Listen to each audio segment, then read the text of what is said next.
কিন্তু আমরা দেখতে পাচ্ছি যে ক্রমান্বয়ে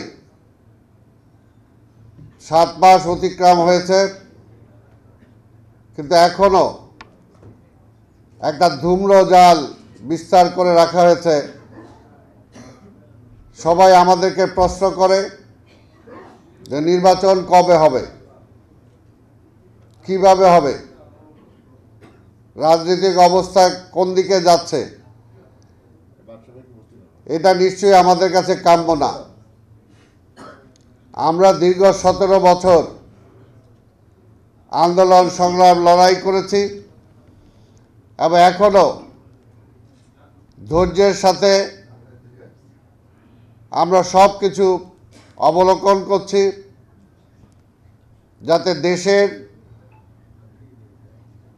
রাজনৈতিক অবস্থা, অর্থনৈতিক অবস্থা, সামাজিক অবস্থা যাতে কোনোভাবে আরও ডেটোরেট না করে, সেটার জন্য বিএনপি ক্ষমতায় নাই, কিন্তু তারপরও বিএনপি ক্ষমতা না থাকলেও যতটুকু দায়িত্বশীল আচরণ করা দরকার আমরা সেটা করছি।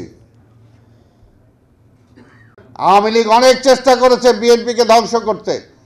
আওয়ামী লীগ অনেক চেষ্টা করেছে যে আমাদের নিবেদিত প্রাণ অনেক কর্মীদেরকে বিভিন্নভাবে প্রলোভন দেখিয়ে তাদের দিকে নিয়ে যেতে, কিন্তু কোনোভাবেই চেষ্টা করার পরেও কিন্তু বিএনপির কোনো ক্ষতি করতে তারা পারে নাই।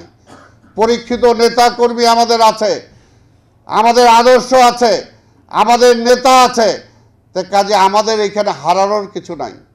তো সেই কারণে বলবো, আজকের আমাদের এই দেশের বিরুদ্ধে ষড়যন্ত্র আগেও ছিল, এখনও ষড়যন্ত্র হচ্ছে, যাতে এই দেশে আবার গণতন্ত্র ফিরে না আসে।